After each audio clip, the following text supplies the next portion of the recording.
Mic connect है? ठीक है। सरकारों, आज हम लोग नई टॉपिक को स्टार्ट करेंगे और क्योंकि मैंने अभी जस्ट आपको मोल कॉन्सेप्ट पढ़ाया, इसलिए कंसंट्रेशन टर्म के बारे में डिस्कस करने की कोई ज़रूरत नहीं है।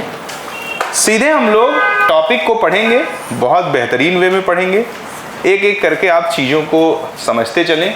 यूनिट का नाम है सॉल्यूशन एंड कॉलिगेटिव प्रॉपर्टी।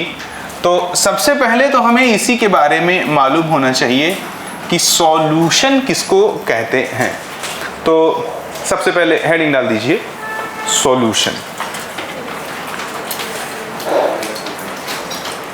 अगर आप कहते हैं कि साहिल भाई mixture of two or more than two component, तो ये डेफिनेशन उचित नहीं है। आपको ये नहीं बोलना चाहिए, आपको बोलना चाहिए homogeneous mixture of two or more than two component. तो लिखिए सबसे पहले कि सॉल्यूशन का डेफिनेशन क्या होगा। It is a homogeneous mixture of two or more than two component.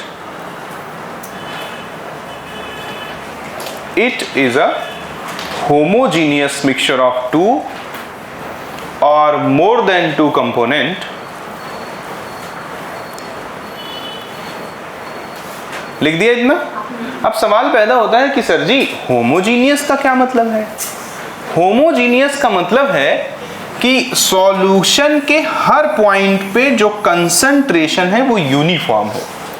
जैसे अगर मैं बात करता हूं कि आपके शरीर में खून बह रहा है, पानी तो नहीं है ना, पक्का ना, सबके शरीर में खून ही बह रहा है ना। हाँ, तो जिनके शरीर में खून बहता है वो अपना होमवर्क वगैरह टाइम पे करते हैं, अपनी बेसिक रिस्पॉन्सिबिलिटीज को फिनिश करके आते हैं।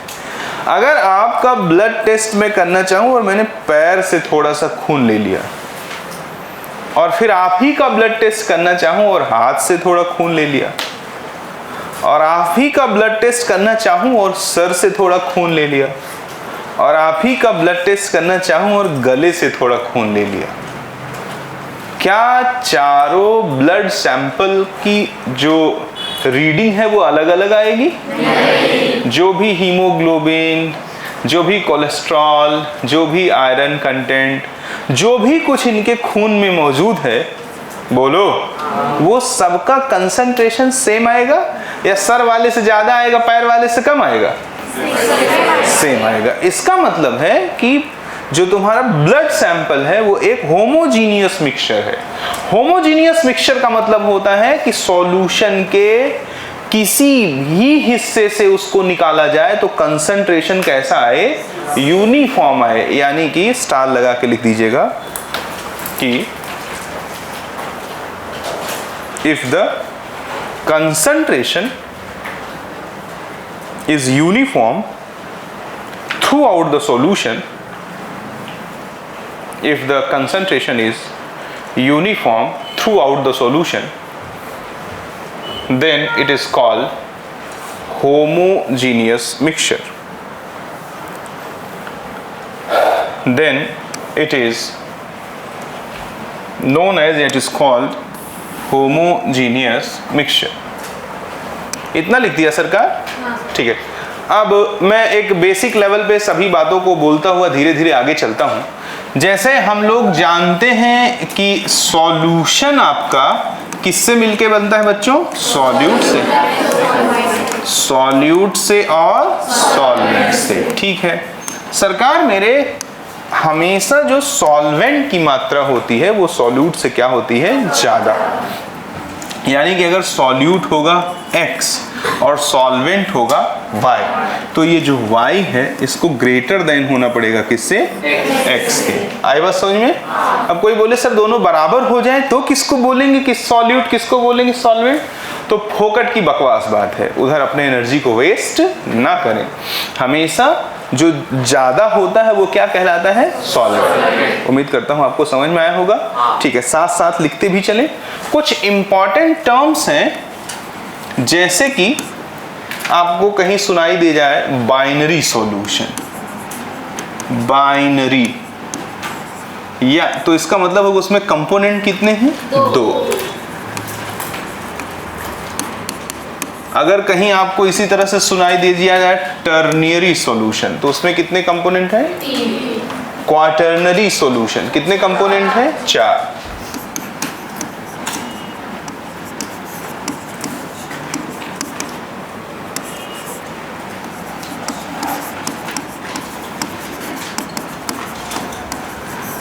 क्वाटर्नरी सॉल्यूशन आया तो वहां कंपोनेंट 4 हो जाएंगे। जैसे कहीं आ गया इममिसिबल। इममिसिबल का मतलब है जो घुलता ना हो, जो मिसिबल नहीं है। जैसे कि अगर हम पानी में 2, 4, 10 बूंद ऑयल का डाल दें तो ऑयल ड्रॉप पानी पे हमेशा क्या रहता है? फ्लोट करता रहता है। तो पानी और ऑयल का जो मिक्सचर है वो कैसा है? इममिसिबल, वो उसमें घुलता नहीं है। ये शब्द है छोटे छोटे जो आपको देखने को मिलेंगे। अगर कहीं लिखा आ जाता है क्या? इममिसिबल, तो इममिसिबल सॉल्यूशन का मतलब क्या होगा? कि सॉल्यूट सॉल्वेंट में घुल नहीं रहा है। तो लो नोट कर दी, उसी के सामने लिख दीजिएगा। इममिसिबल का मतलब है कि solute is not ready to mix with solvent.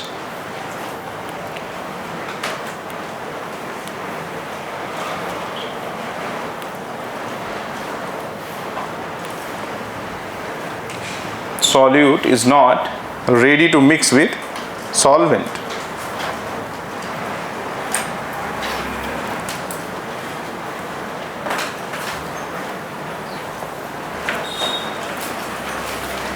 मान लीजिए कहीं लिखा आ गया एलॉय सॉल्यूशन। क्या आ गया?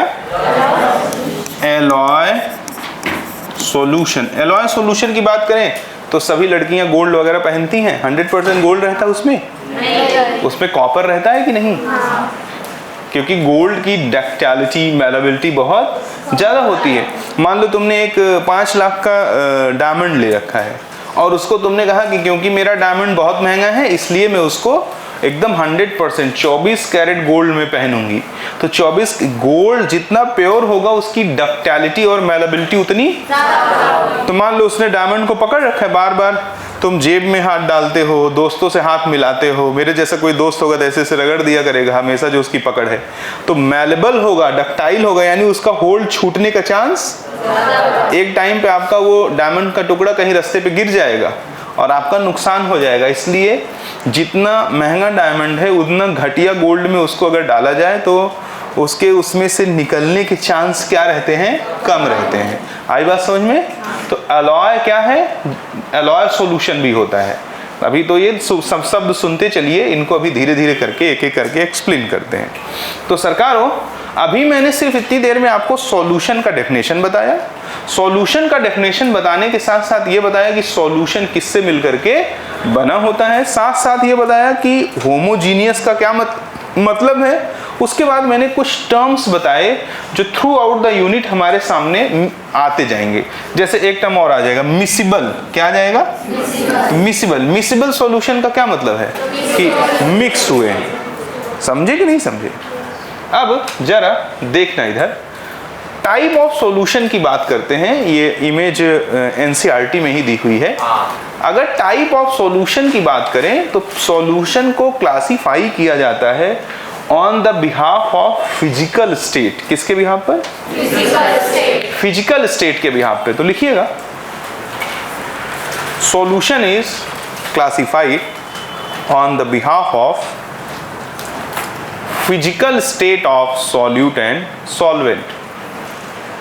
Solution is classified on the behalf of physical state of solute and solvent.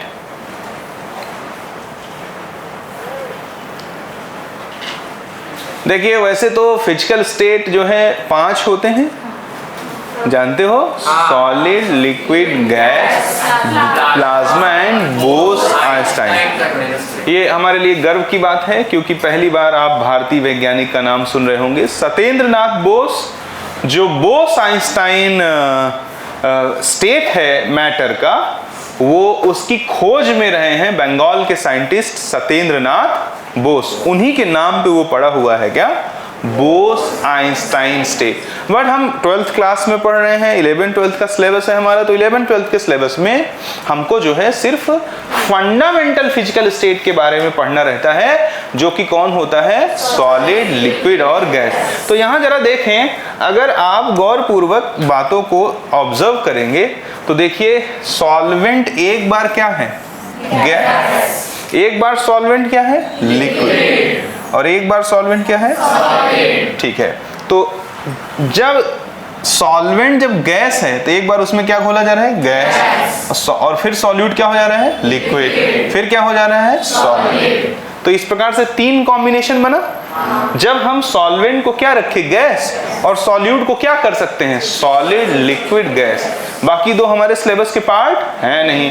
तो एक बार गैस को किस में मिलाया, गैस में, तो उसका एग्जांपल क्या है, देखिए mixture of oxygen and nitrogen gas. तुम इसको नहीं देना चाहते हो, हजारों तुम्हारे पास, जो बाहर निकल के सांस ले रहे हो वो क्या है, गैस का गैस में ही तो मिक्सचर है, बोलो, गैस का गैस में ही तो मिक्सचर है। इन्वायरमेंट में जो भी गैसेस प्रेजेंट है, नहीं समझा, लेकिन वो प्योर नहीं है क्योंकि उसमें पार्टिकल्स वगैरह भी तो मौजूद हैं, डस्ट पार्टिकल हैं, कार्बन पार्टिकल हैं, बहुत सारी चीजें मौजूद रहती हैं, हाँ या ना। अगर शुद्ध गैस इन गैस करना है तो इसमें क्या लिखा, mixture of oxygen and nitrogen. तुम दूसरा लिख दो, mixture of hydrogen and nitrogen, तुम लिख दो mixture of hydrogen and oxygen, कुछ भी लिख दो, बोलो। बस ओवरऑल में क्या होना चाहिए कि गैस को घुलना चाहिए, गैस। दूसरा एग्जांपल क्या देता है, लिक्विड इन गैस, गैस हो सॉल्वेंट और उसमें जो घुला हो वो क्या हो, लिक्विड। बिना देखे भी दिमाग पे थोड़ा जोर लगाओ, गैस में घुला हो क्या, लिक्विड। तो क्या कोई एग्जांपल इसके अलावा बोल सकते हो, जैसे क्लोरोफॉर्म मिक्स्ड विथ नाइट्रोजन, ये तो बिल्कुल साइंटिफिक हो गया। और फॉग, कोहरा, कोहरा, मिस्ट, फॉग, बोलो, उसमें क्या रहता है, गैस में लिक्विड सस्पेंडेड मॉलिक्यूल्स रहते हैं ना, ठीक है। अगला क्या कहता है, सॉलिड इन गैस, क्या कह रहा है, कैम्फर इन, ये तो साइंटिफिक एग्जांपल हो गया। कोई देसी एग्जांपल दो, देसी एग्जांपल दे सकते हो जिसमें सॉलिड घुला हो गैस में। चल पड़े हैं फिक्र यार धुएं में उड़ा के, गाना सुने हो, नहीं सुने हो? तो जो धुआं छोड़ता है सिगार पी के या सिगरेट पी के, तो वो धुएं में क्या रहता है, कार्बन के पार्टिकल्स घुले हुए रहते हैं, किसमें, गैस में। वही कार्बन के पार्टिकल बॉडी में इनहेल करने पे अंदर जाते हैं और कैंसर जैसी प्यारी बीमारी का क्या हो जाते हैं, कारण। समझा कि नहीं समझा? पूर्वज हमारे थोड़े चालू लोग थे, पूछो कैसे? वो हुक्का पीते थे, सिगरेट नहीं पीते थे, बोलो। हुक्का में आप देखेंगे कि पानी जो है, जो धुआं खींचा जाता है वो पानी के थ्रू होता हुआ फिर मुंह में आता है, देखा है आपने? पक्का? ठीक है। आजकल तो नया जमाना हो गया है, हुक्का पार्लर, दोस्त, बॉयफ्रेंड, गर्लफ्रेंड, बहुत सारे लोग जाते हैं। खैर, आप तो उसके साइंटिफिक चीजों से मतलब रखें, और जब आपका समय आएगा तो आप भी जाइएगा, कोई बात नहीं। सबसे पहली बात है उसके लिए कि जो गांव देहात में हुक्का चलता था, पश्चिमी यूपी में, हरियाणा में अभी भी हुक्का चलता है खूब बढ़िया। खाने के बाद अपना हुक्का रख उठता है, चारों तरफ से लोग बैठते हैं, खींचते हैं, बातचीत करते हैं। पहले चलता था सभी एरियाज में, पूर्वी यूपी और बहुत जगह। पूर्वी यूपी में बहुत बड़े लेवल पे अनएम्प्लॉयमेंट की वजह से पलायन हो गया। पलायन होने की वजह से पब्लिक वहाँ बची नहीं, मतलब कम लोग बच पाए, धीरे धीरे वो चीज़ें ख़त्म हो गई। हाँ, मेरे घर में है हुक्का, मैंने देख रखा है। तो हुक्के का जो धुआं है वो पानी के थ्रू होता हुआ फिर आदमी उसको, इसलिए उसको खींचते पे गुड़गुड़ गुड़गुड़ आवाज़ आती है। तो जब वो धुआं पानी में से गुजरता है तो जो कार्बन पार्टिकल्स उसमें होते हैं वो पानी में घोल लिए जाते हैं। तो कार्बन पार्टिकल फिर भी रहते हैं, ऐसा नहीं 100% घोल लिए जाते हैं, उनका अमाउंट लेकिन उसमें थोड़ा सा क्या हो जाता है, मिनिमाइज हो जाता है। तो वो धुआं उतना नुकसानदायी नहीं होता जो सीधे तौर पे खींचा गया धुआं जितना नुकसानदायी होता है। उम्मीद करता हूँ थोड़ी बहुत बातें आपको समझ में आई होंगी, इसलिए उसका कलर भी चेंज हो जाता है, और जितनी बार उसको यूज़ किया जाता है तो पानी फेंक करके फ्रेश वाटर डाला जाता है उसमें। खैर, तो आपको समझ में आया कि सॉलिड इन गैस का एग्जाम्पल क्या है, चिमनियों से निकलने वाला धुआं, कोई टैलेंटेड विद्यार्थी हो, उसके मुंह से निकलने वाला धुआं, उन सभी धुओं में क्या रहता है? सॉलिड घुला रहता है। किसमें? गैस में। हमने इन तीनों केसेस में सॉल्वेंट के तौर पे किसे ले रखा था? गैस को ले रखा था।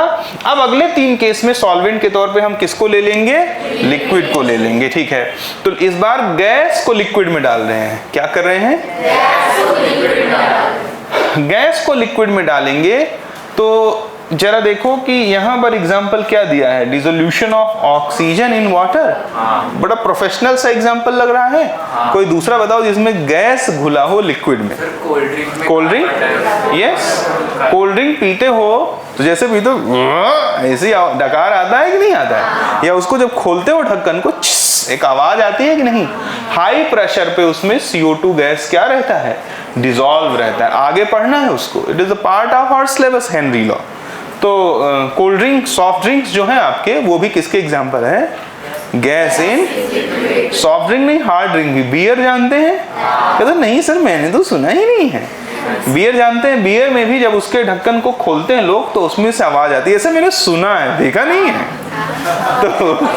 तो जो बियर का बॉटल है उसमें भी हाई प्रेशर पे क्या डिसॉल्व रहता है? गैस। तो गैस इन लिक्विड का एग्जांपल कोल्ड ड्रिंक भी हो सकता है, बियर की बॉटल भी हो सकती है। बाकी जो एनसीईआरटी कह रही है वो तो होगी ही। वो क्या है? Oxygen dissolve in water. पक्का ना? अगला एग्जांपल देखें, liquid in liquid. Liquid in liquid का एग्जांपल तो आप बहुत अच्छे से जानते होंगे, ले वही दिया भी है इस बदमाश ने। क्या दिया है? Ethanol in water. शाम के टाइम पे इस्तेमाल में लाते हैं लोग इसको, बोलो। तो इथेनॉल इन वाटर, वही इथेनॉल जो ड्रिंक के लिए, जो एक्चुअली शराब जिसको बोलते हैं, हाँ 100% प्योर नहीं रहता है वो। तो तुम शरीफ बच्चे हो, इथेनॉल इन वाटर ना कहना चाहो तो कोई और लिक्विड लेना, किसी एक लिक्विड को किसी दूसरी लिक्विड में तुम्हें क्या करना है? मिलाना है, दैट्स इट। बोलो, ठीक है। आगे आ जाइए, glucose dissolve in solid in liquid. इसके तो हजारों एग्जांपल हैं। गर्मी के दिनों में शरबत वगैरह पीते हो तो ग्लूकोज कह रहा है, तुम शुगर कह देना। बोलो, पक्का? अगला क्या है? अब तीनों फिजिकल स्टेट सॉल्वेंट के क्या होने जा रहे हैं? सॉलिड। सॉलिड में किसे घोलेगा एक बार? गैस। तो गैस इन सॉलिड, गैस घुला हो किसमें? सॉलिड को। तो ये साइंटिफिक एग्जांपल क्या दे रहा है? Solution of hydrogen in palladium. आप हाइड्रोजनेशन रिएक्शन पढ़ते हैं, एल्काइन का, बोलो, उसमें H2PD के प्रेजेंस में होता है। बड़ा सोफिस्टिकेटेड सा एग्जांपल हो गया। चलो मैं तुम्हें कोई देसी एग्जांपल दे देता हूँ। जब आप सोफे पे बैठते हैं तो शरीर के विभिन्न हिस्सों को थोड़ा आराम मिलता है कि नहीं? बोलो, कारण क्या है? उसमें एक फोम रहता है। फोम में क्या घुला रहता है? हवा। जब आप बैठते हैं तो वो हवा निकल जाती है और फोम थोड़ा सा पिचक जाता है, गुलगुला सा लगता है कि नहीं? आप उठते हैं तो फिर उसमें क्या भर जाती है? हवा। बोलो, तो फोम में जो एयर भरा रहता है वो भी किसका एग्जाम्पल हो गया? Gas in solid. ऐसा भी नहीं कहीं कम भरा रहता है, कहीं ज्यादा पोरस रहता है, ओवरऑल उसमें लगभग सेम कंसंट्रेशन कह सकते हैं सर। बोलो, ठीक है। वैसे वो हाँ कह सकते हैं, ठीक है। आगे जरा देखिए, liquid in solid. Liquid in solid की बात करेंगे तो प्रोफेशनल एग्जांपल क्या हो गया? Amalgam of mercury with sodium. तो NaHG, सोडियम अमलगम बोलते हैं उसको। किसी भी चीज को मर्क्यूरी में घोल दिया जाए तो उसका अमलगम बना लेता है। और एल्कली मेटल मर्क्यूरी में सॉल्युबल होता है। इसको हम लोग S ब्लॉक में पढ़ते, लेकिन वो सिलेबस का पार्ट अब नहीं रहा। तो मर्क्यूरी क्या है? लिक्विड। बोलो, दूसरा एग्जांपल ले लेते हैं। हाँ, लिक्विड और सॉलिड घुले किसमें? सॉल्वेंट कौन है? सॉलिड। और ये क्या है? लिक्विड। तो कह रहा है amalgam of mercury with sodium, यानी कि सोडियम की मात्रा ज्यादा हो और उस पे किसका लेप लगा हो? ये तो प्रोफेशनल एग्जांपल हो गया। कोई देसी एग्जांपल बताओ जिसमें लिक्विड घुला हो सॉलिड में। होली वाले जो रंग रहता है उसमें पानी डाल के मिलाते, पाउडर जो रहता है उसमें पानी डालते। हाँ, यूनिफॉर्म कंसंट्रेशन हो तो वो भी। सबके घर में आटा गूथा जाता है ना, और ब्रश तो सब लोग करते हैं, पक्का ना? तो जो पेस्ट लेते हो, मैं तो पेस्ट नहीं करती सर, ऐसे मुंह कुलकुल कर लेती हो गया मेरा। पेस्ट करते हो ना सब लोग, तो पेस्ट क्या है? सॉलिड में घुला रहता है लिक्विड, हाँ या ना? आटा गूंथे हो कभी? तो वो लोई डो वो क्या है? सॉलिड में लिक्विड। देसी एग्जांपल हो गया, बोलो। आगे चलते हैं, कहता है सॉलिड इन सॉलिड, इसके हजारों एग्जांपल हैं। स्पेशली लड़कियां जो भी गोल्ड यूज करती हैं वो तो उसका सबसे परफेक्ट एग्जांपल हो गया। बाकी यहाँ पे क्या, कॉपर डिजॉल्व इन गोल्ड, वही लिखा भी है, बोलो। उसके कैरेट को खराब करने के लिए सोने की शुद्धता, the purity of gold is measured in carat. तो उसके कैरेट जितना कम कैरेट का होता है उसमें कॉपर कंटेंट उतना ज्यादा होता है। तो हम लोग किसके बिहाफ पे क्लासिफिकेशन करेंगे? क्लासिफिकेशन हमने किया है on the behalf of physical state. किसके बिहाफ पर? तो लिखिएगा कि on the behalf of physical state of solute and solvent. लिख दिया क्या आपने इतना? On the behalf of physical state of solute and solvent, solution is mainly classified into 9 different categories. On the behalf of physical state of solute and solvent, solution is mainly classified into, बोल दो मेरे सरकार, 9 different category। ठीक है, समझ लगा? ठीक है, लिखने का काम कर दिए हो? बोलो, झोंक दो फटाक से। Into 9 different category. सरकार सबने कर दिया? कुणाल भाई झालगा? ठीक है, इधर देखो बच्चों, अगली हेडिंग जो है वो क्या है? सॉल्युबिलिटी। सॉल्युबिलिटी क्या है ये मैं आपको खूब डिटेल में समझाता हूँ, खूब बढ़िया से एहसास करिएगा। और क्योंकि सॉल्यूशन एंड आयनिक इक्विलिब्रियम में भी सॉल्युबिलिटी पे काफ़ी अच्छे क्वेश्चंस बनते हैं, थोड़ा एक बेसिक आइडिया रहता है तो करने में मज़ा आता है। देखो, सॉल्युबिलिटी की बात करें तो सॉल्युबिलिटी के 2 डेफिनेशन बन सकते हैं। पहला देखिएगा, अगर मान लीजिए कि हमारे पास एक 100 ml सॉल्वेंट मौजूद है और इसमें मैं मान लीजिए कि चीनी ऐड करना शुरू कर रहा हूँ। चीनी जिसका फॉर्मूला क्या होता है? C12H22OL। अगर मैं इसे डालना शुरू कर रहा हूँ, सपोज करो मैंने पहले 1 स्पून डाला, बोलो 2 डाला, 3 डाला, 4 डाला, 5 डाला, क्या इस 100 ml पानी में 1 ट्रक चीनी घुल जाएगी क्या? चीनी के इसमें घुलने की कुछ अपनी एक सीमा रेखा है, एक लिमिटेशन है कि नहीं है? अधिकतम जितनी चीनी इसमें घुल जाए वही क्या कहलाती है? चीनी की पानी में सॉल्युबिलिटी। तो क्या डेफिनेशन बना कि मैक्सिमम अमाउंट ऑफ सॉल्यूट, बहुत ध्यान से सुनना, और यहां हम ट्रू सॉल्यूशन की बात करते हैं। ट्रू सॉल्यूशन उसे बोलते हैं जिसमें सॉल्वेंट और सॉल्यूशन के वॉल्यूम में कोई डिफरेंस, जो सॉल्वेंट का वॉल्यूम होगा वही सॉल्यूशन का वॉल्यूम होगा। नहीं समझा? अबे 1 गिलास पानी में जब तू 2 चम्मच चीनी डाल देता तो 10 गिलास पानी हो जाता है? 1 गिलास ही शरबत बनता है ना। बहुत माइन्यूट लेवल पे उसके वॉल्यूम में अंतर आता है और उसे हम नेग्लेक्ट करके चलते हैं। समझा या नहीं समझा? तो ट्रू सॉल्यूशन एक तरह से जान लीजिए, और डेप्थ में उसको बताता, लेकिन अभी यही जान लीजिए कि सॉल्वेंट और सॉल्यूशन के वॉल्यूम में कोई विशेष अंतर यहाँ अभी रहेगा नहीं, जहाँ रहेगा वहाँ बताऊंगा। आई बात समझ में? तो देखिए, maximum amount of solute present in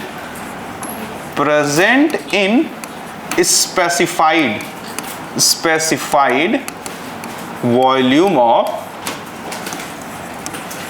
solvent। क्या बोला मैंने? Maximum amount of solute present in specified volume of solvent कहूं और या सॉल्यूशन कहूं, कोई बहुत आग तो लग नहीं जाएगी, बोलो हाँ। दोनों का वॉल्यूम क्या रहेगा? सेम ही रहेगा।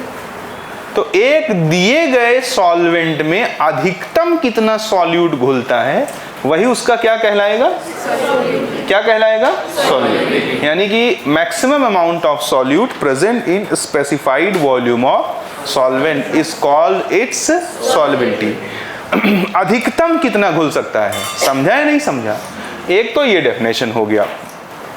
दूसरा डेफिनेशन जो हम लोग पढ़ेंगे सॉल्युबिलिटी का, वो कुछ अलग तरीके का होगा। देखिए सरकार, पहले समझ लीजिए, इसको नोट कर लिया सबने?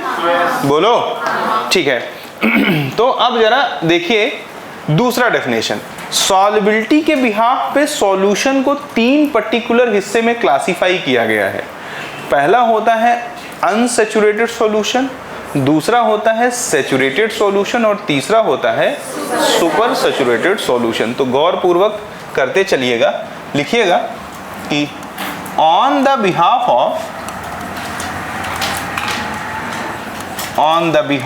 Of solubility,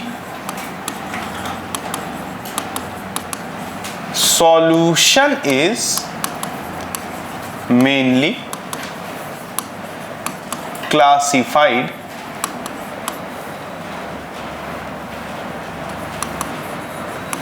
into 3 different category। Solubility के बिहाफ पे सॉल्यूशन को मुख्य रूप से कितने कैटेगरी में बांटा गया है? 3। तो उन तीनों को मैं एक एक करके आपको समझाता हूं और एक दूसरा डेफिनेशन बनाता हूं। कैपिटल एस लिख दिया, सॉल्युबिलिटी है। सॉल्युबिलिटी के बिहाफ पे जो पहला टाइप है सॉल्यूशन का, उसे कहते हैं अनसैचुरेटेड सॉल्यूशन। क्या कहते हैं? अनसैचुरेटेड सॉल्यूशन का मतलब होता है अभी इसमें और सॉल्यूट घुल सकता है, अभी इसमें और सॉल्यूट घुल सकता है। तो सॉल्युबिलिटी अनसैचुरेटेड सॉल्यूशन के लिए हमें नहीं पढ़ना है, बट जानते रहना है अनसैचुरेटेड किसे कहते हैं। तो अनसैचुरेटेड सॉल्यूशन का मतलब है कि more amount of solute is ready to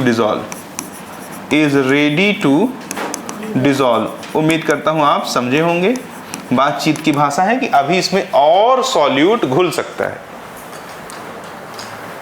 दूसरा जो इसका टाइप है, टाइप 2 की अगर हम बात करें तो टाइप 2 हमारा जो है वो है सैचुरेटेड सॉल्यूशन। सैचुरेटेड सॉल्यूशन बच्चों जो होता है उसमें सॉल्यूट घुलता नहीं है, यानी जितना सॉल्यूट घुलना था वो घुल चुका है, अब और सॉल्यूट उसमें घुलेगा नहीं।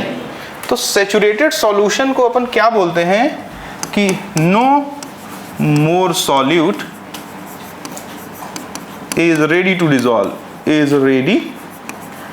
डिसॉल्व, यानी कि अब और सॉल्यूट घुलने के लिए तैयार नहीं है। इसी के लिए हमको क्या पढ़ना है? सॉल्युबिलिटी। जरा दोनों बातों को एक बार चेक करके देखो। पहला डेफिनेशन जो तुमने लिखा था, वो पहला डेफिनेशन क्या है तुम्हारा? जरा पढ़ो। Maximum amount of solute present in,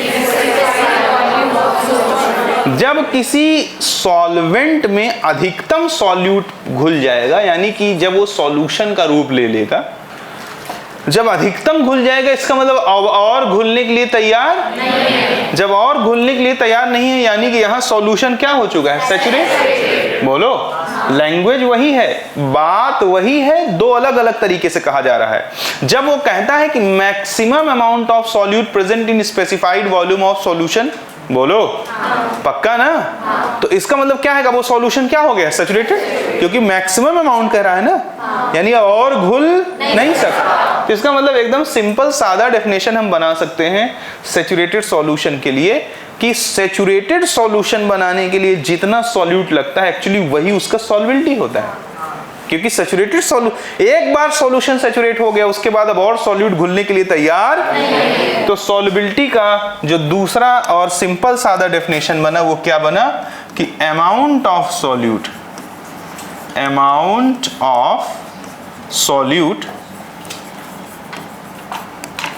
required to prepare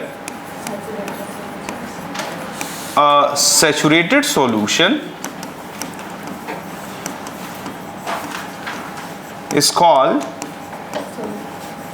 बोलो बच्चों, yes, is called solubility।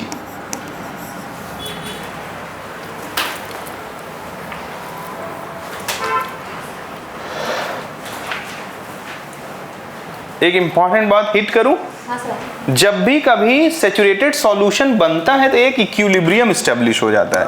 क्या बोला मैंने? वो इक्विलिब्रियम होता है solute plus solvent gives solution. इस बात को जरा हिट कर लो दिमाग में कि जब कोई सॉल्यूशन सैचुरेट हो जाता है तो एक इक्विलिब्रियम स्टेब्लिश हो जाता है। और तुम इतना तो अपने प्रीवियस नॉलेज के दम पे जानते होगे कि at equilibrium rate of forward reaction is always equal to rate of backward reaction. तो जिस रेट से सॉल्यूट सॉल्वेंट में घुल के सॉल्यूशन बनाएगा, अगले क्षण उसी रेट से सॉल्यूशन टूट करके सॉल्यूट और इसका मतलब कि रिजल्टेंट सॉल्युबिलिटी जीरो हो गई कि नहीं। तो ये पूरी रिएक्शन इसी बात को कह रही है कि नहीं कह रही है? मैं प्रूफ करके दिखा देता हूं। अगर ये रिएक्शन कब है? एट इक्विलिब्रियम है। ब्लू कलर से लिखी गई बात इन्हीं दोनों बातों को कह रही है। पहले बात को कैसे कह रही है मैं प्रूफ कर देता हूं कि no more solute is ready to dissolve. 100 रुपया कमाए सुबह और 100 रुपया शाम को क्या कर दिए? खर्च कर दिए। तो क्या रिजल्टेंट इनकम क्या हुई? जीरो। अब जरा देखो, एक सेकेंड में जितना सॉल्यूट सॉल्वेंट में घुल करके सॉल्यूशन बनाएगा, अगले सेकेंड में उतना ही सॉल्यूशन टूट करके सॉल्यूट और सॉल्वेंट बना लेगा। तो क्या सॉल्यूट घुला? कुछ भी नहीं। यानी कि इस वक्त सॉल्यूट घुल तो इस बात का सपोर्ट हो गया जो येलो कलर से लिखा है। येलो कलर से क्या लिखा हुआ है? यही बात वो ब्लू कलर के से लिखा हुआ बात कह रहा है कि नहीं? सेम बात को। ठीक है, अब जरा देखिए नीचे क्या लिखा हुआ है?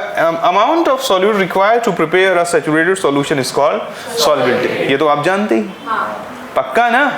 तो यानी कि जब सॉल्युबिलिटी हम पढ़ रहे हों और हम कहें कि सॉल्यूशन सैचुरेट हो रहा है या सॉल्यूशन सैचुरेट हो गया है, तो यानी कि मैं एक बात और कह रहा हूं। पूछो क्या? सॉल्यूट सॉल्वेंट और सॉल्यूशन के बीच में क्या एस्टेब्लिश हो गया? इक्विलिब्रियम। उम्मीद करता हूं कि आप ये बात पकड़ के रखेंगे, बहुत काम आएगा आपको ये आयनिक इक्विलिब्रियम में। अब जो तीसरा पार्ट है बच्चों, जो टाइप 3 है, कौन सा वाला? वो होता है सुपर सैचुरेटेड सॉल्यूशन। क्या होता है वो? Super saturated solution.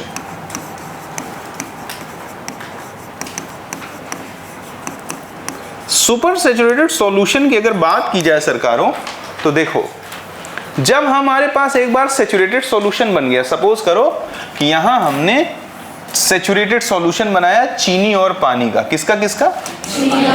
वाटर में हमने ऐड किया शुगर C12H22O11। बोलो हाँ। एक ऐसी स्थिति आई होगी जब चीनी पानी में घुलने की प्रक्रिया का विरोध करने लगी होगी।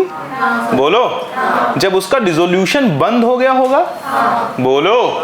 उस वक्त सॉल्यूशन क्या हो गया होगा? सैचुरेट। तो मैं क्या करूंगा कि इसी टाइम पर मैं टेम्परेचर को बढ़ा दूंगा। क्या कर दूंगा?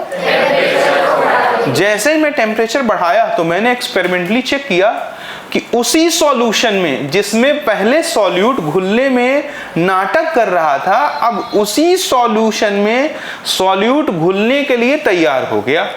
यानी कि इसमें सॉल्यूट घुलने लगा। क्या बोला मैंने? सॉल्यूट घुलने लगा। क्या करने लगा? अभी तो नहीं घुल रहा था, टेम्परेचर बढ़ाने पे घुलने लगा। इसका मतलब एक बहुत बड़ी बात निकल के आई। पूछो क्या?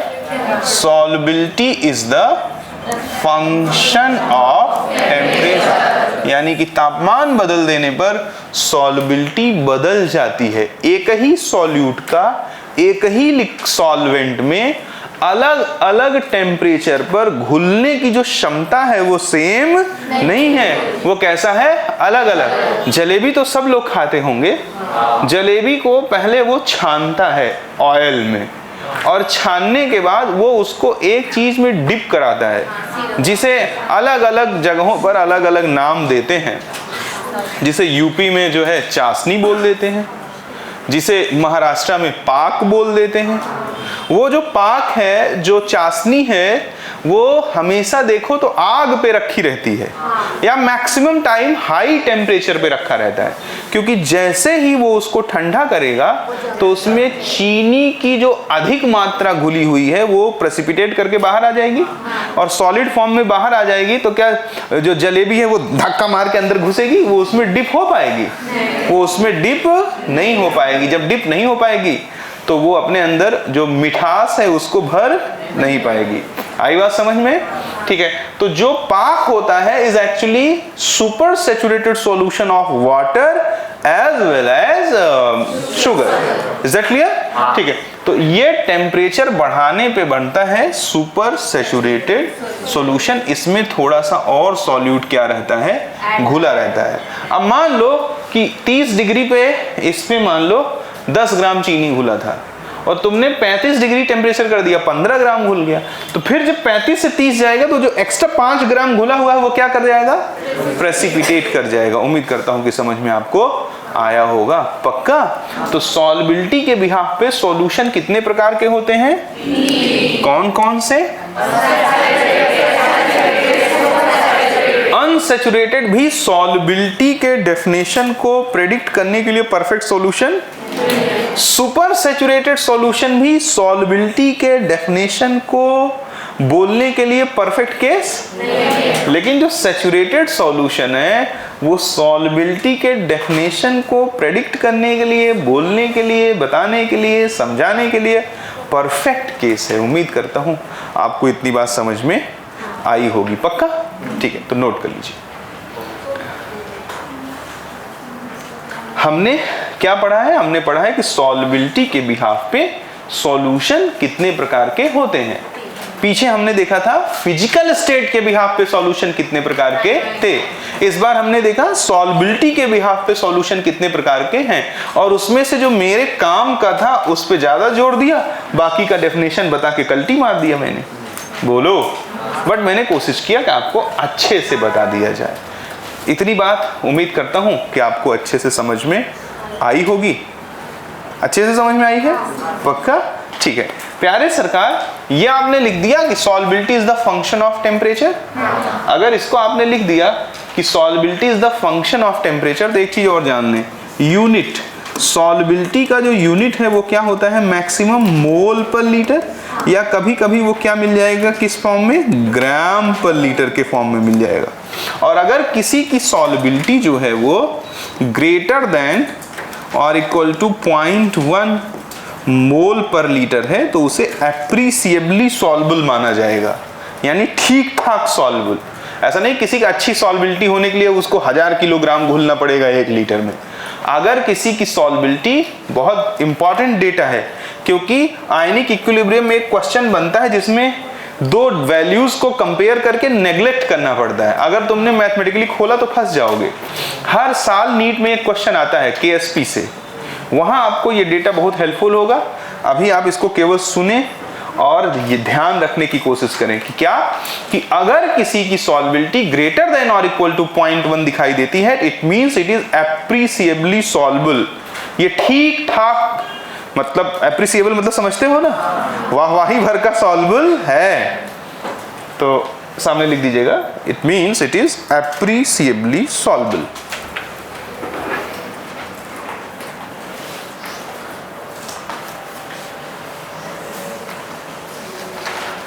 सॉल्युबिलिटी अगर greater than or equal to 0.1 है तो मान लिया जाएगा इट इज एप्रिसिएबली सॉल्युबल। आगे चलते हैं बच्चों, हेडिंग है थर्मोडायनेमिक्स ऑफ सॉल्युबिलिटी। सरकार, थर्मोडायनेमिक्स के बारे में थोड़ा बहुत आइडिया है या कुछ भी आइडिया नहीं है?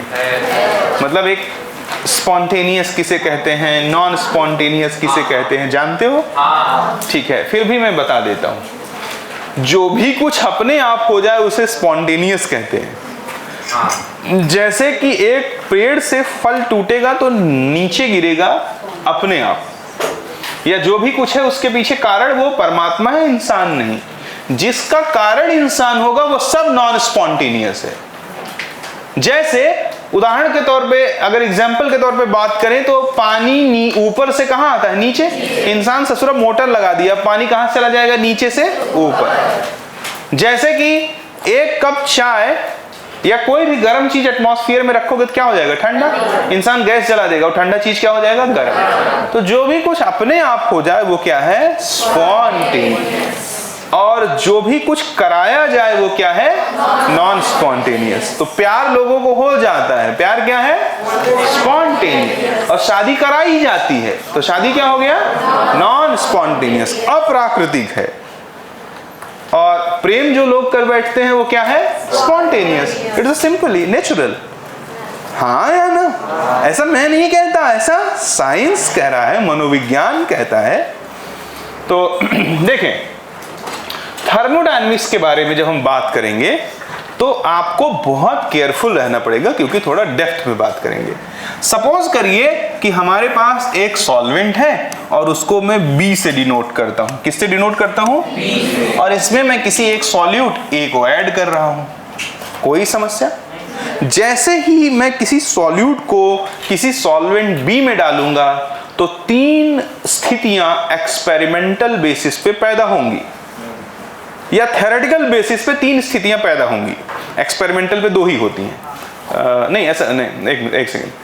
थ्योरेटिकल बेसिस पे यानी सोच के आधार पे 3 स्थितियां पैदा होंगी। देखते हैं कौन कौन सी।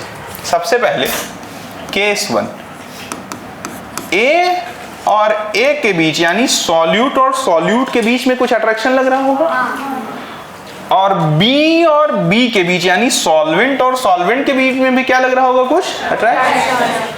अगर इससे ज्यादा हो जाए A और B के बीच लगने वाला अट्रैक्शन, यानी कि मिलाए जाने से पहले सॉल्यूट सॉल्यूट के मॉलिक्यूलों में कुछ इंटरेक्शन होगा कि नहीं होगा? मिलाए जाने से पहले सॉल्वेंट सॉल्वेंट के मॉलिक्यूलों के बीच में कुछ इंटरेक्शन होगा कि नहीं होगा?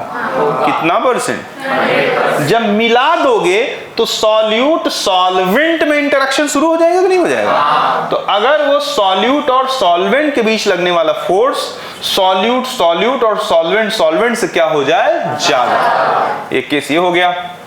और केस 2 की बात कर दूं, अगर सॉल्यूट सॉल्यूट सॉल्वेंट सॉल्वेंट के बीच इंटरेक्शन से कम हो जाए क्या? Solute solvent. और केस 3 की बात कर दूं कि अगर सॉल्यूट सॉल्यूट सॉल्वेंट सॉल्वेंट के बराबर हो जाए सॉल्यूट सॉल्वेंट, तो ये जो केस 3 है वो प्राकृतिक रूप से अस्तित्व में मिलता नहीं है कि ऐसा स्थिति हो जाए कि सॉल्यूट सॉल्यूट और सॉल्वेंट सॉल्वेंट और सॉल्यूट सॉल्वेंट के बीच का जो इंटरेक्शन है वो आपस में क्या हो जाए? बराबर। ये अभी तक अप्राकृतिक है, ऐसा कोई एग्जाम्पल मिलता नहीं है, लेकिन सोच के बिहाफ पे ये स्थिति पैदा हो सकती है कि नहीं हो सकती है?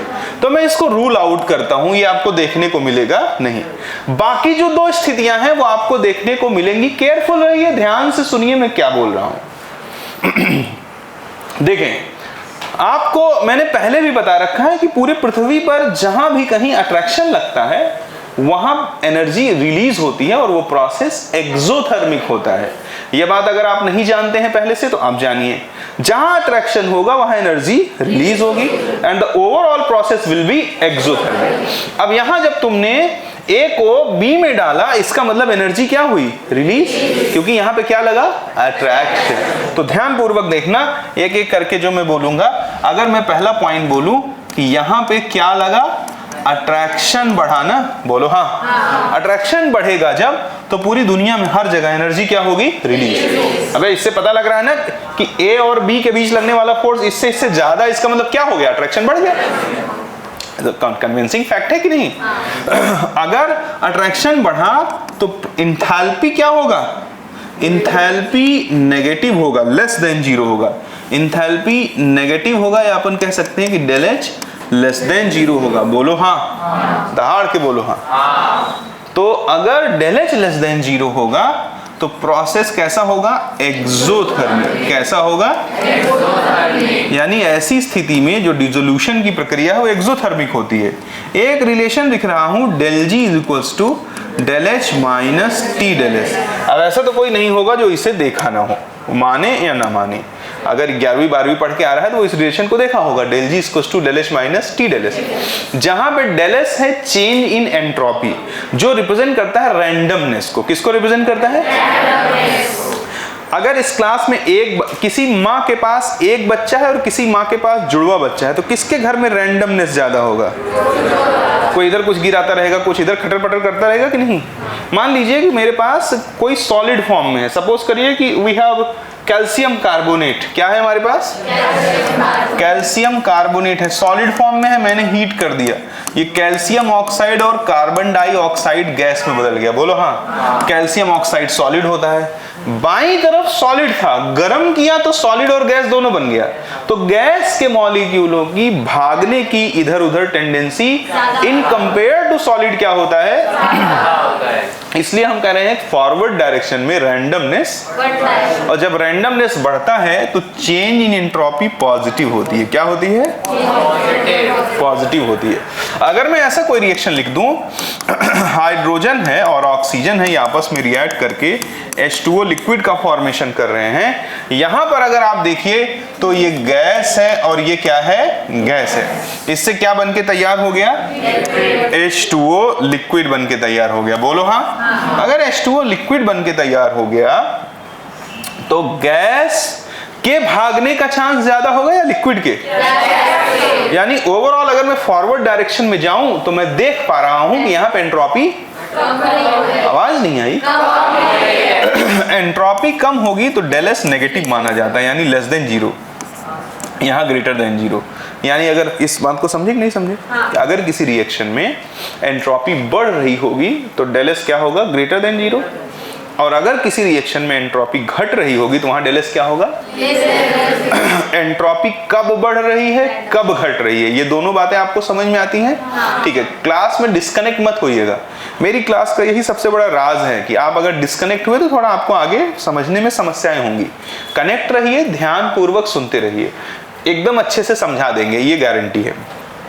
अब देखो, डेल एच की जो वैल्यू है वो नेगेटिव है। कोई भी एक नेगेटिव वैल्यू अज्यूम कर लो, सपोज कर लो -2 ले लेता हूं, तो -3 -4 -5 कुछ भी ले लो, -t del S. Del S को जरा समझना, यहां पे जो हम डाल रहे थे सॉल्यूट वो क्या था? सॉलिड था। क्या था? सॉलिड। अभी तो यही बात कर रहे हैं ना, सॉलिड इन लिक्विड की बात चल रही है अभी। बोलो सॉलिड पहले, जैसे एक मान लो टॉफी का टुकड़ा है, पानी में डाल दिया तो वो धीरे धीरे गायब हो जाएगा। तो जो उसके मॉलिक्यूल्स थे टूट गए नहीं टूट गए? तो जब वो बंधे हुए थे तब अच्छे से भाग सकते थे, अब पानी में टूट गए तब। तो यानी जब कोई सॉलिड किसी सॉल्वेंट में घुल करके सॉल्यूशन बनाता है तो सॉलिड के मॉलिक्यूलों की जो रैंडमनेस है वो बढ़ जाती है। ये बात समझ में आया कि नहीं आया? सबको समझा क्या? जैसे कि एक मिट्टी का इतना बड़ा टुकड़ा पानी में फेंक दो, रात को जाओगे देखोगे गायब हो चुका रहेगा। गायब हो चुका है इसका मतलब वो टूट गया। टूट गया यानी अब उसके मॉलिक्यूल घूमने के लिए पानी के पूरे वॉल्यूम में स्वतंत्र है कि नहीं? जरा सा दहला दो पानी तो दंदन दंदन घूमने लगेंगे कि नहीं घूमने लगेंगे? पक्का। इसका मतलब कि जब कोई सॉलिड सॉल्यूट किसी लिक्विड सॉल्वेंट में घुलता है तो उसके मॉलिक्यूलों की रैंडमनेस बढ़ जाती है। एग्री हो कि एंग्री हो? ठीक है, अगर बढ़ जाएगी तो रैंडमनेस क्या होगा? पॉजिटिव। यानी डेल एस की जो वैल्यू होगी वो क्या हो जाएगी? पॉजिटिव। पॉजिटिव में कुछ भी ले लो, जो कहो वो ले लो, 10 ले लो, 5 ले लो, 2 ले लो, बोलो हाँ। केवल ये दिखाना है कि ये ओवरऑल वैल्यू सदैव क्या होगी? नेगेटिव। नहीं समझा? It looks like -x -y। बोलो, अब -x -y में x और y कुछ भी पुट करोगे तो हमेशा नेगेटिव ही तो रहेगा। बोलो, यानी कि अपन कह सकते हैं कि del G is less than 0 और ब्रैकेट में लिख सकते हैं क्या? ऑलवेज। क्या लिख सकते हैं? हमेशा डेल जी क्या होगा? Less than 0। डेल जी होता है चेंज इन गिब्स फ्री एनर्जी। बोलो, और दुनिया के सभी स्पॉन्टेनियस प्रोसेस के लिए डेल जी की वैल्यू लेस देन 0 होती है। यही है सेकेंड लॉ ऑफ थर्मोडायनेमिक्स। तो यानी कि प्रोसेस क्या होगा? स्पॉन्टेनियस होगा, बोलो हाँ। यानी कि ऐसी स्थिति में जो डिसोल्यूशन की प्रक्रिया होगी, जो घुलने की, समझ में आ रहा है, जो बहुत भारी तरीके से पढ़ा दूंगा, सुनते जाओ। जो घुलने की प्रक्रिया है, किसके? सॉल्यूट के। किस में? सॉल्वेंट में। वो कैसा है?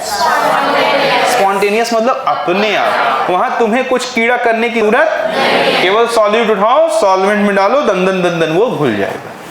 उम्मीद करता हूं कि आपको इतनी बातें समझ में आई होंगी। आगे जरा देखें दूसरा केस, इसका जस्ट उल्टा है। ये तो एक समझाने की मैंने बातें बता दी। यहां जरा देखो, अट्रैक्शन नहीं लग रहा है, इसका मतलब क्या हो गया? रिपल्शन लग रहा है। ऐसा कह सकते हैं ना, अट्रैक्शन घट गया, यानी थोड़ा पक्का ना। पहले मान लो चेतन भाई की कोई, सपोज करो गर्लफ्रेंड थी, रोज मिलने जाते थे, अचानक से एक दिन भड़क गए, अब नहीं मिलने जाते हैं, अट्रैक्शन क्या हो गया? तो इसका मतलब रिपल्शन बढ़ गया। अब फिर जब अट्रैक्शन बढ़ेगा तो जाएंगे, नहीं तो नहीं जाएंगे। देखो सरकारों, अगर अट्रैक्शन क्या हो गया? कम हो गया, यानी मैं ऐसा कह सकता हूं कि रिपल्शन होने लगा। क्या होने लगा? और रिपल्शन पे प्रोसेस क्या हो जाता है? अगर अट्रैक्शन पे एक्सोथर्मिक था तो रिपल्शन पे क्या हो जाएगा? That's it. तो डेल एच क्या हो जाएगा? ग्रेटर देन 0 हो जाएगा, पॉजिटिव हो जाएगा। और डेल एच ग्रेटर देन 0 यानी डेल एच क्या हो गया? पॉजिटिव। यानी जिस भी किसी प्रोसेस में डेल एच पॉजिटिव होता है उसे हम कहते हैं एंडोथर्मिक प्रोसेस। क्या बोलते हैं? अगला पॉइंट अगर मैं लिखूं, del G is equals to del H minus T del H, तो बहुत सारे राज बाहर आ जाएंगे। पूछो कैसे?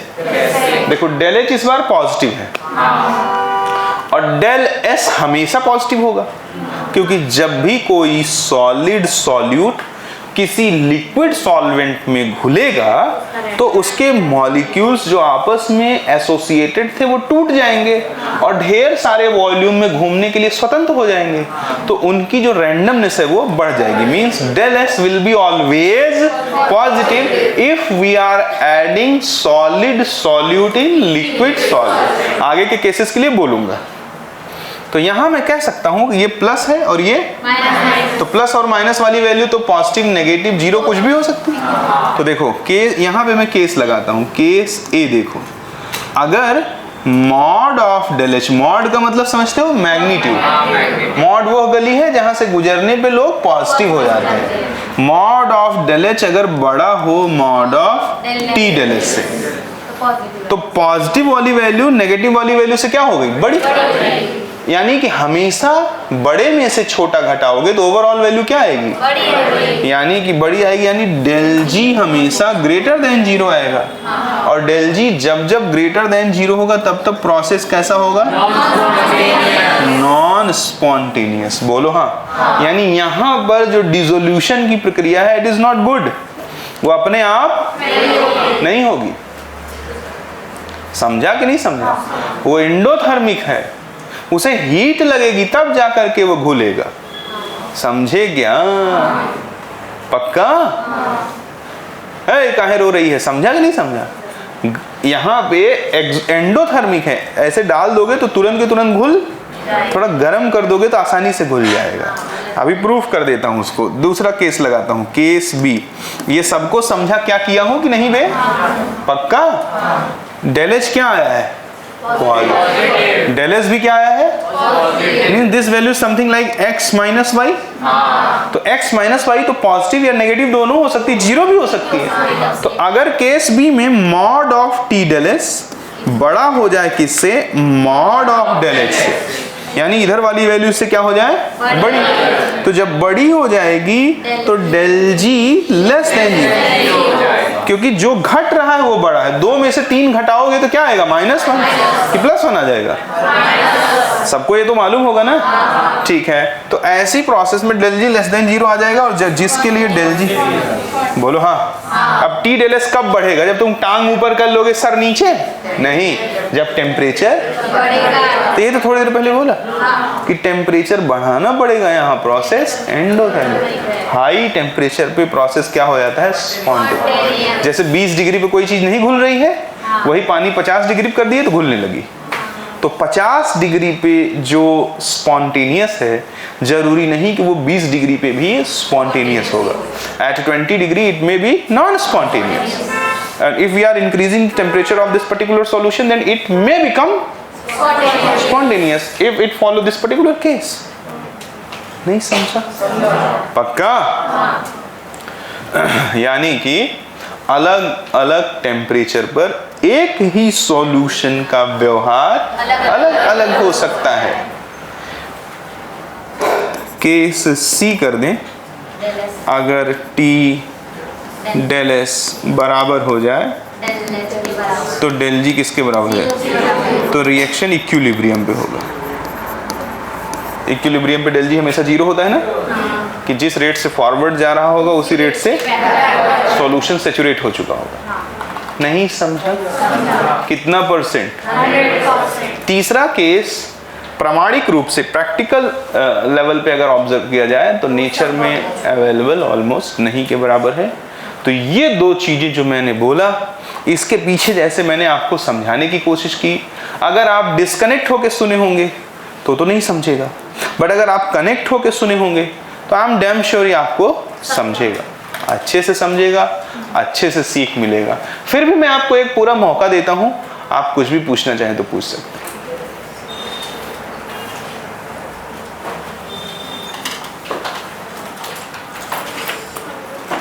कुछ भी चंचल। क्या? Del S H. देखो डेल एच क्या है? कांस्टेंट प्रेशर पर सिस्टम के द्वारा लिया या दिया गया हीट, ये जानते हो? नजर ऊपर करो सब लोग। कांस्टेंट प्रेशर पर सिस्टम के द्वारा लिया या दिया गया हीट ही क्या कहलाता है? एंथैल्पी। अब ये बात पकड़ लो, पूछो कौन सी? जब भी कभी अट्रैक्शन लग रहा होगा तो वहां हमेशा एनर्जी, और जब एनर्जी रिलीज होती है तो 9वीं क्लास से पढ़ता है बच्चा, उसे एक्सोथर्मिक प्रोसेस कहते हैं। क्या कहते हैं? Exothermic process. और वहां डेल एच नेगेटिव लिखा जाता है, जैसे कहीं लिखा है अगर डेल एच -30 किलो जूल, तो एनर्जी माइनस होने का क्या मतलब है? एनर्जी माइनस हो सकती है, इसका माइनस का मतलब है कि वो रिलीज हो रही है। अगर कहीं लिखा है डेल एच +30 किलो जूल पर मोल, तो इसका मतलब वो लग रहा है। यहाँ इसका मतलब सर ये 30 इस 30 से छोटा है, दोनों 30 एक हैं, केवल यहाँ ये रिलीज हो रहा है और यहाँ ये लग रहा है। उम्मीद करता हूँ समझ में आया होगा। जब भी कभी अट्रैक्शन होगा तो एनर्जी रिलीज होगी, और जब भी कभी रिपल्शन होगा तो एनर्जी लगेगी। जैसे ऑर्गेनिक पढ़ते हो, देखो ऑर्गेनिक में आपको एक चीज बताता हूं, देखो इधर मान लीजिए कि थोड़ा सा लिंक करता हूं, मान लीजिए कि हम लोग नाइट्रेशन रिएक्शन पढ़ रहे हैं। क्या पढ़ रहे हैं? फिनॉल का नाइट्रेशन रिएक्शन पढ़ रहे हैं। फिनॉल का कॉमर्शियल नेम कार्बोलिक एसिड भी होता है। फिनॉल का जब नाइट्रेशन पढ़ते हैं तो HNO3 और H2SO4 के मिक्सचर से इसको ट्रीट कराते हैं। इस मिक्सचर को नाइट्रेटिंग एजेंट बोला जाता है। यहाँ पर अटैकिंग रीजेंट जो है वो NO2+ होता है। कहाँ से बनता है? HON double bond O coordinate bond O। H2SO4 strong acid है, H+ का सप्लाई करेगा, H+ ऑक्सीजन के लोन पेयर पे अटैक कर देता है, HOHN double bond O coordinated bond O। यहाँ पॉजिटिव चार्ज, ऑक्सीजन पे सब बर्दाश्त हो सकता है, पॉजिटिव चार्ज नहीं। यहाँ से वाटर रिमूव हो जाएगा, नाइट्रोजन अपने आप को रीअरेंज करके NO2+ बना लेता है, जो इलेक्ट्रोफाइल की तरह काम करता है। अब ये इलेक्ट्रोफाइल तुम जानते हो कि ये +M इफेक्ट दिखाता है ऑर्थो और पैरा पोजीशन पर इलेक्ट्रॉन डेंसिटी बढ़ा देगा, मेसोमेरिक इफेक्ट रेजोनेंस के थ्रू। तो ये NO2 कहाँ अटैक करेगा? ऑर्थो पर अटैक करेगा, बोलो हाँ। और कहाँ करेगा? पैरा पर अटैक करेगा, बोलो हाँ। यहाँ पर अगर तुमसे पूछा जाए मेजर प्रोडक्ट कौन है, तो मेजर प्रोडक्ट ऑर्थो वाला होगा, क्योंकि यहाँ पार्शियल नेगेटिव, यहाँ पार्शियल पॉजिटिव। अट्रैक्शन लग रहा है, अट्रैक्शन लगेगा तो एनर्जी, और एनर्जी रिलीज होगी तो प्रोडक्ट की स्टेबिलिटी ज्यादा होगी। बोलो, अगर मैं ये ना करा करके इसी फिनॉल का सल्फोनेशन करा दूं, या मान लीजिए कि इसी फिनॉल का मैं फ्रिडल क्राफ्ट रिएक्शन करा दूं, तो फ्रिडल क्राफ्ट रिएक्शन में CH3 प्लस अटैकिंग रिएजेंट होता है मिथाइलेशन में, और CH3C double bond O plus attacking reagent होता है असाइलेशन में। तो यहाँ पे दो प्रोडक्ट अगेन बनेगा, देखो कुछ पल्ले पड़ रहा है, ठीक है। देखें, मान लीजिए ये बन गया CH3 और यहाँ पे ये बन गया CH3, ऑर्थो और पैरा पे अटैक हुआ। बोलो, यहाँ पे मेजर कौन होगा? ये, और यहाँ पे मेजर ये था। कारण attraction, hydrogen bonding is the responsible for attraction, but the reason behind that is only attraction. जहाँ attraction लगता है वहाँ एनर्जी, प्रोसेस एक्सोथर्मिक होता है, और जिस भी किसी प्रोसेस में एनर्जी रिलीज होती है वहाँ प्रोडक्ट की स्टेबिलिटी थोड़ा क्या हो जाती है, बढ़ जाती है। उम्मीद करता हूँ समझ में आया होगा। तो जब मैं बोलता हूँ कि अट्रैक्शन लग रहा है तो एनर्जी रिलीज हो रही है, इसको बहुत गहराई से पकड़ना, क्योंकि ये बहुत सारी जगहों पर इस्तेमाल में आएगा। Do you have any cross opinion? Do you want to ask anything? ठीक है जी। डेल एस का, डेल एस क्या है? Entropy change. एस है एंट्रोपी, डेल एस क्या है? Change in entropy. There is a big difference between entropy and change in entropy. Entropy is a state function, but change in entropy is a constant. वो सब आगे thermo में पढ़ाएंगे। Del S randomness को बताता है। रैंडमनेस समझती हो? रैंडमनेस को अपन हिंदी में क्या बोल देंगे कि चंचलता, काइंड ऑफ चंचलता। यस, तो जो जब कोई सॉलिड है, चंचल नहीं रे, चंचलता। चंचल तो वो है जब कोई सॉलिड है किसी सॉल्वेंट में घोला जाएगा तो उसके मॉलिक्यूल टूट जाएंगे घुल के, और टूट जाएंगे तो पानी में घूमने के लिए स्वतंत्र हो जाएंगे कि नहीं? They are free to move randomly inside the water. That's why there randomness is increases. जिसका रैंडमनेस बढ़ता है उसका डेल एस हमेशा क्या एज्यूम किया जाता है? पॉजिटिव। इसलिए हमेशा मैंने दोनों ही केसेस में रैंडमनेस को क्या एज्यूम किया है? पॉजिटिव। नोट कर लीजिए फटाफट।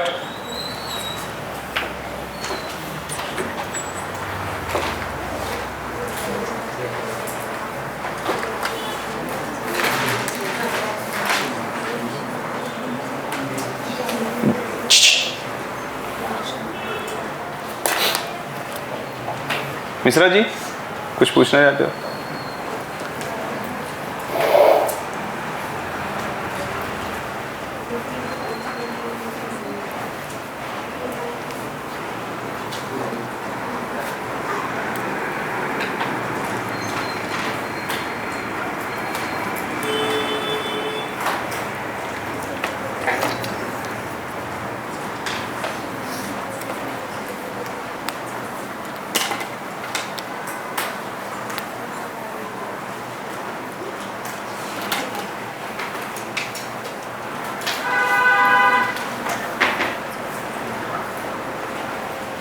हो गया? लिख लीजिए।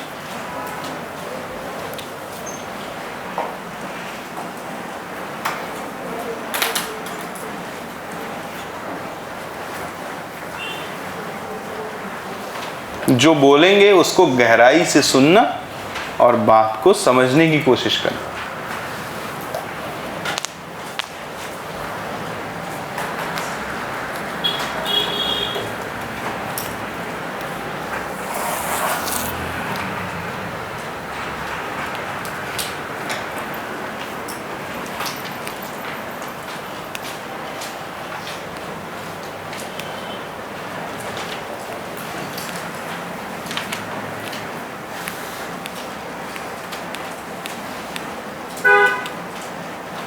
डन? हाँ सर।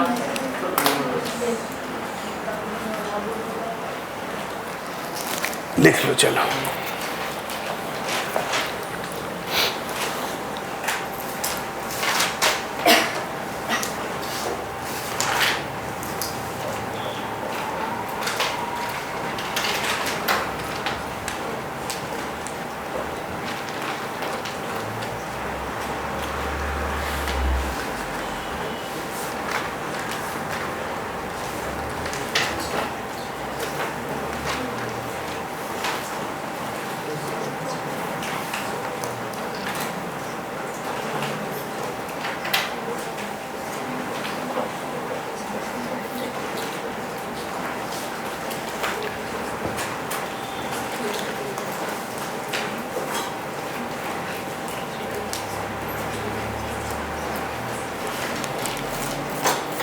हो गया बेटा? ठीक। अच्छा,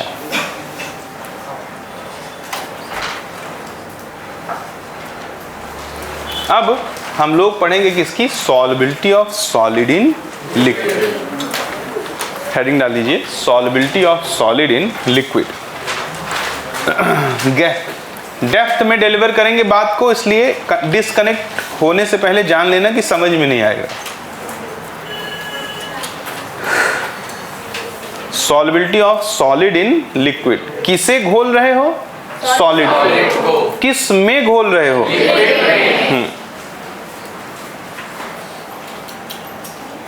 चेतन बाबू देखना जरा, समझना। जब हम किसी आयनिक सॉलिड को, मान लीजिए किसी सॉल्वेंट में, और यूनिवर्सल सॉल्वेंट क्या है? पानी। वाटर। ध्यान से देख लो, सुबह से शाम तक कुछ भी घोलना हो पानी का इस्तेमाल ज़्यादा होता है। मान लीजिए एकदम सुबह सुबह उठे, किसी को चाय बनाना है तो सब कुछ किस में डालते हो? पानी। पक्का ना? उसके बाद फिर खाना बनाना हो, फिर सब कुछ किस में पड़ता है? पानी। उसके बाद शाम हो जाए, फिर चाय बनाना हो, चाय, फिर सब कुछ किस में डालते हो? पानी। थोड़ा और शाम हो जाए जब, तो फिर और भी बहुत सारी चीजें किस में पड़ती हैं? पानी में। पक्का ना? तो पानी यूनिवर्सल सॉल्वेंट है। क्या है? जब तक नाम न लिया जाए सॉल्वेंट का, तब तक सॉल्वेंट कहने पर केमिस्ट्री में उसे पानी ही माना जाता है। आई बात समझ में? ठीक है, तो मान लीजिए कि पानी है और इस पानी में हमने सपोज करिए NaCl डाल दिया। क्या डाल दिया? NaCl। एक आयनिक कंपाउंड है, Na पे कैसा चार्ज है? प्लस, और Cl पे कैसा चार्ज है? अब जरा देखो, पानी में, अब पानी जो है, पानी के ऑक्सीजन पर कैसा चार्ज है? और पानी के हाइड्रोजन पर कैसा चार्ज है? पक्का ना? कितना %? 100%। अब जरा देखना, तो अब थोड़ा मैं इसको पलट के बना देता हूँ। जैसे मान लीजिए कि हमारा NaCl है, पानी के ऑक्सीजन पर नेगेटिव चार्ज है और पानी के हाइड्रोजन पर पॉजिटिव चार्ज है। Cl- इधर लिख देता, Na+ इधर लिख देता, कोई दिक्कत है क्या? अब ये हाइड्रोजन जो पानी का है वो क्लोरीन को दूर खींचेगा कि नहीं? और ऑक्सीजन सोडियम को खींचेगा कि नहीं? इसे बोलते हैं आयन डाइपोल फोर्सेस। क्या बोलते हैं? बहुत इंपॉर्टेंट बात है, जो तुम्हारा सोडियम है वो एक आयन है, जो क्लोराइड है वो एक आयन है। दोनों आयन आयनिक बॉन्ड से जुड़े हुए हैं और NaCl मॉलिक्यूल का फॉर्मेशन किए हुए हैं। क्लियर है आपको? और H2O में परमानेंट डाइपोल मूवमेंट है। केमिकल बॉन्डिंग पढ़े हो अच्छे से? यहाँ ये इधर चला जाएगा और ये इधर, और ऊपर से इनके दोनों लोन पेयर, तो इनका म्यू रिजल्टेंट की कुछ वैल्यू आएगी कि नहीं आएगी?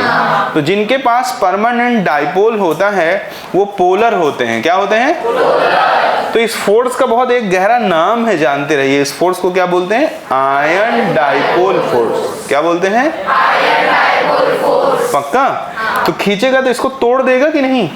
इसलिए बचपन से सुनते आए हो कि जब किसी सॉल्ट को पानी में डालते हो तो वो केटायन और एनायन में टूट जाता है। या एक दूसरा तरीका है, आप फिजिक्स पढ़ोगे, F = 1/4πε0 K Q1 Q2/R²। ये फॉर्मूला है दो चार्ज के बीच लगने का, जब वो किसी सॉल्वेंट में हो या किसी उनके बीच में कोई मीडियम हो। ऐसा बोलना उचित नहीं है किसी सॉल्वेंट में हो, ज्यादा उचित है ऐसा बोलना उनके बीच में कोई मीडियम हो। जहां K होता है डाई इलेक्ट्रिक कांस्टेंट। अभी 12वीं में पढ़े होगे, दांत न सड़ाना। क्या होता है ये? वाटर के लिए इसकी वैल्यू 81 होती है। बोलो हाँ। यानी कि इस इतना F इन एयर है कि नहीं? तो यानी कि F in medium, F in air का क्या होता है? 81 टाइम कम होता है। और अगर कोई फोर्स एयर में 100 न्यूटन है और 81 से घट जाएगा तो 1 पॉइंट समथिंग न्यूटन बचेगा कि नहीं? बोलो। कोई चीज जो पहले 100 न्यूटन से बधी थी वो नहीं टूट रही थी, जब उनके बीच सिर्फ 1 न्यूटन का फोर्स बचा तो वो टूट गई।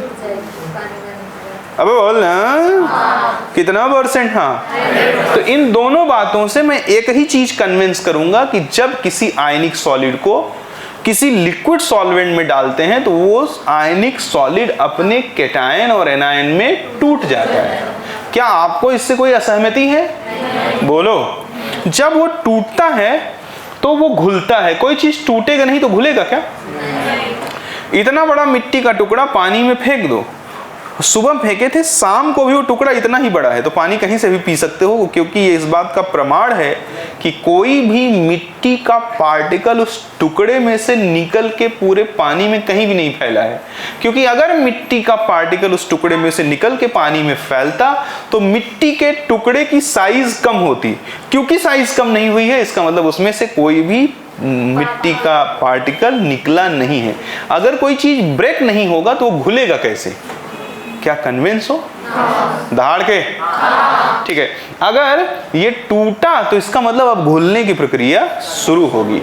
तो ध्यान पूर्वक सुनना, जब भी हम किसी आयनिक सॉलिड को किसी लिक्विड सॉल्वेंट में डालते हैं तो वो टूटता है। क्या होता है? टूटता है। बट वो कितना टूटेगा ये बात दो बातों पे निर्भर करती है। पूछो किस पे? किस पे?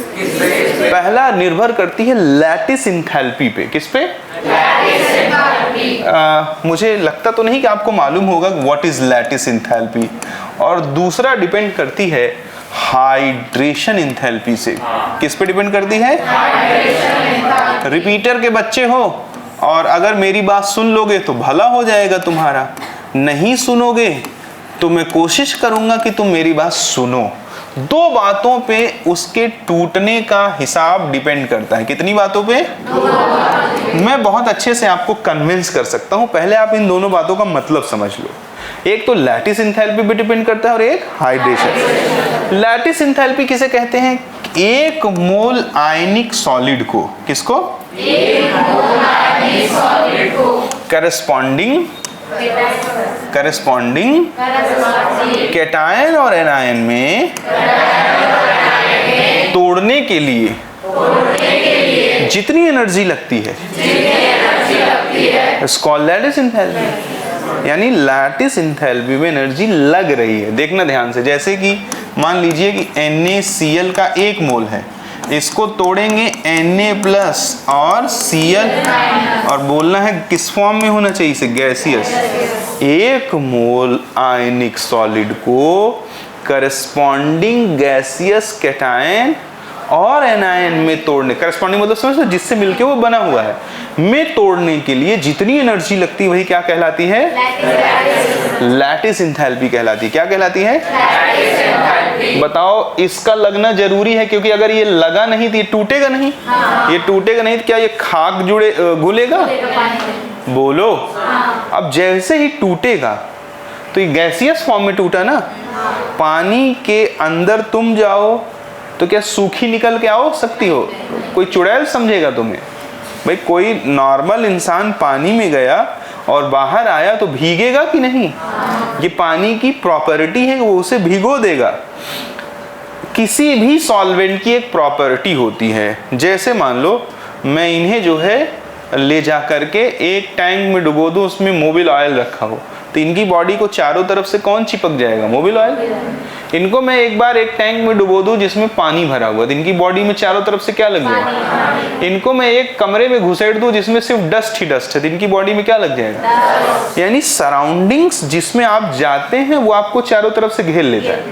मानते हो कि नहीं मानते हो? पक्का? तो जब ये पानी के अंदर टूटेगा तो पानी इसे चारों तरफ से घेर नहीं लेगा? आवाज नहीं आई। तो देखो, सोडियम को पानी चारों तरफ से घेर लेगा और क्लोराइड आयन को भी पानी चारों तरफ से घेर लेगा। यदि तुम पूछो क्यों, तो देखो पानी के ऑक्सीजन पर कैसा चार्ज होता है? पार्शियल और नेगेटिव और पॉजिटिव में सदैव कौन सा फोर्स वर्क करता है? अट्रैक्शन फोर्स वर्क करता है। और अट्रैक्शन फोर्स वर्क करता है तो जरा देखें चारों तरफ से इस सोडियम कैटायन को वाटर, मैं बहुत अच्छा बोलने के इरादे में हूं, लेकिन किसके सामने अच्छा बोलूं? जो अच्छा सुनने को राजी हो ना। तो इसी तरह से आगे क्या हो जाएगा? इसी तरह से आगे क्या हो जाएगा? Cl- को चारों तरफ से कौन घेर लेगा?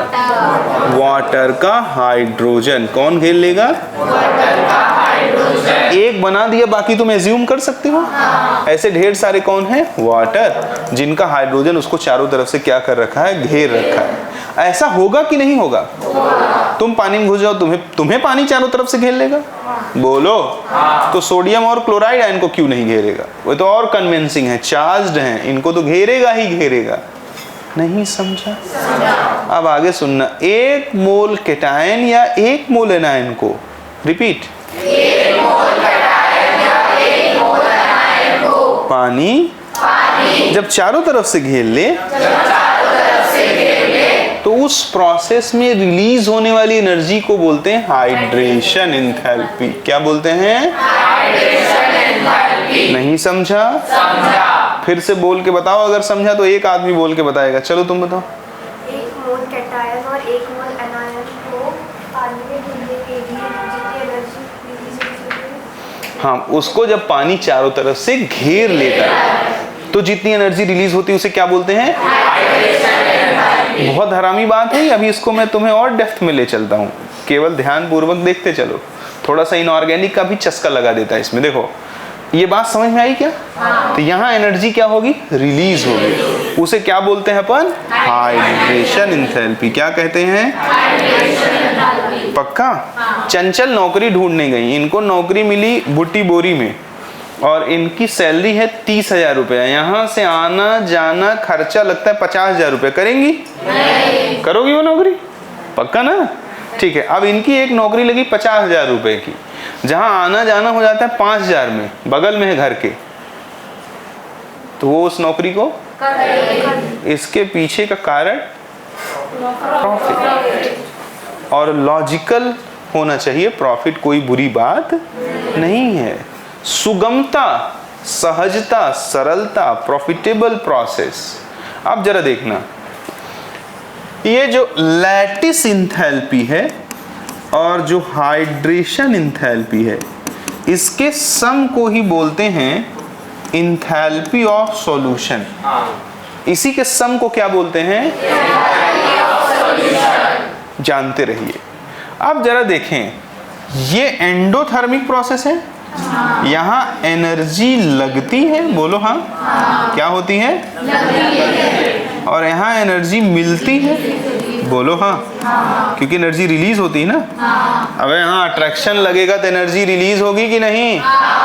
धतूरा खा के मत बैठना, ध्यान से समझना बात को। जब अट्रैक्शन लगाएगा तो एनर्जी क्या होगी? रिलीज होगी। यानी हाइड्रेशन में एनर्जी सदैव क्या होती है? Release. Hydration is always an exothermic process, not exothermic, always exothermic.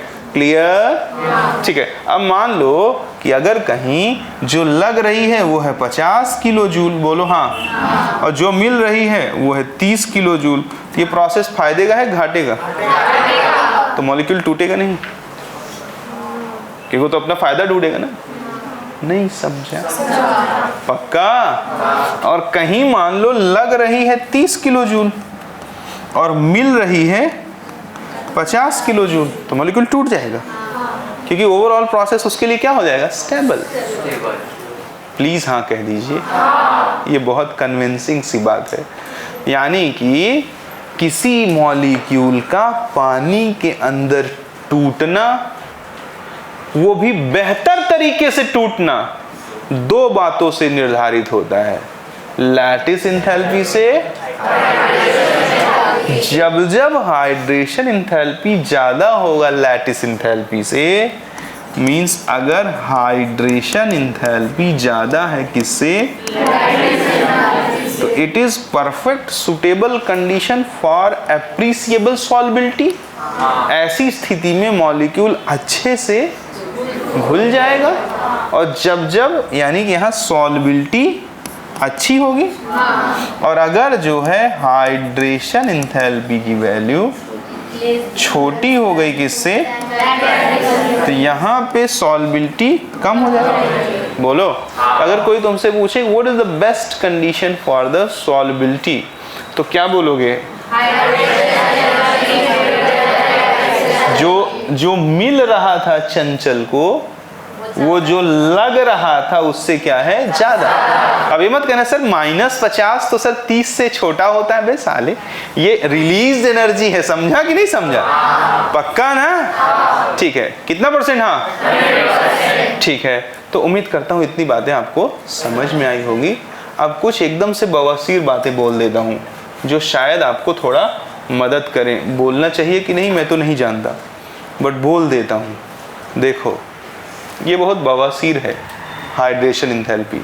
कोई तुमसे पूछे कॉपर प्लस स्टेबल होगा या कॉपर +2, पिछले साल नीट में आया हुआ क्वेश्चन है, तो तुम क्या कहोगे? मैं नहीं जानता। कॉपर प्लस स्टेबल होगा? नहीं, कारण? यस, क्योंकि +1 में तो 3D10 होता है और +2 में 3D, तो जब फुलफिल कॉन्फ़िगरेशन +1 में बन रहा है तो इसे मोर स्टेबल होना चाहिए। तो ड्यू टू कॉन्फ़िगरेशन, इसी लिख दूं, इलेक्ट्रॉनिक कॉन्फ़िगरेशन किसकी स्टेबिलिटी ज्यादा होनी चाहिए? +1 की। बोलो। लेकिन जब पानी में डालोगे तो किसका हाइड्रेशन ज्यादा होगा? क्यों ज्यादा होगा? क्योंकि गधों उस पे चार्ज क्या है, और चार्ज ज्यादा होगा तो चाचा कूलाम क्या कहते हैं? Force is directly proportional to multiplication of charge. तो इसका कैटायन और एनायन के बीच में, या जो कॉपर और वाटर के बीच में अट्रैक्शन वो इफेक्टिव होगा ना। कुछ पल्ले पड़ रहा है? पड़ रहा है पल्ले? मुझे तो नहीं लग रहा कि तुम्हें पड़ रहा है पल्ले। पड़ रहा है, ठीक है। तो यहाँ अगर हम बात करें किसकी, हाइड्रेशन की, तो हाइड्रेशन एंथैल्पी की वजह से किसकी स्टेबिलिटी ज्यादा होगी? बोलो हाँ, जोर से बोलो हाँ। अब तुम कह रही हो कि मैं मूवी देखूंगी और तुम्हारे पापा कह रहे हैं कि तुम्हें पढ़ना है, कौन सा प्रोसेस होगा? पढ़ने वाला। क्योंकि पापा दमदार हैं। बोलो। तो मान लो मैंने तुमको 2 रुपए दिए और तुमसे 100 रुपए छीन लिए, तो क्या कहोगी घर जाके? मेरे सर बहुत अच्छे हैं, मुझे 2 रुपया दिए हैं। ओवरऑल मैंने इफेक्टिवली आपसे पैसा क्या किया? छीना। 98 रुपीज मैंने आपसे निकाल लिए, हाँ या ना? क्या उस वक्त मैंने दिया नहीं? 2 रुपया दिया। लेकिन तुम कभी ये नहीं कहोगे कि सर बहुत अच्छे हैं और सर ने 2 रुपया दिया। कारण छीने गए पैसे का मैग्नीट्यूड दिए गए पैसे की तुलना में क्या है? बहुत ज्यादा। तो यानी रिजल्ट हमेशा किसकी तरफ जाता है? जहां पे डोमिनेंट फैक्टर होता है। कौन होता है? तो हाइड्रेशन डोमिनेंट फैक्टर होता है। इसलिए फाइनली किसकी स्टेबिलिटी, ये कौन है? डोमिनेंट है। ये कौन है? तो डोमिनेंट होगा तो किसकी स्टेबिलिटी ज्यादा हो जाएगी? किसकी? Cu। किससे? किससे? कहाँ चला गया?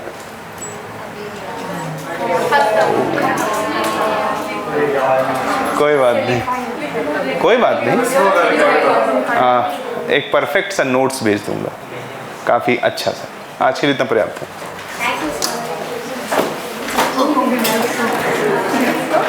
अभी भेज देता हूँ।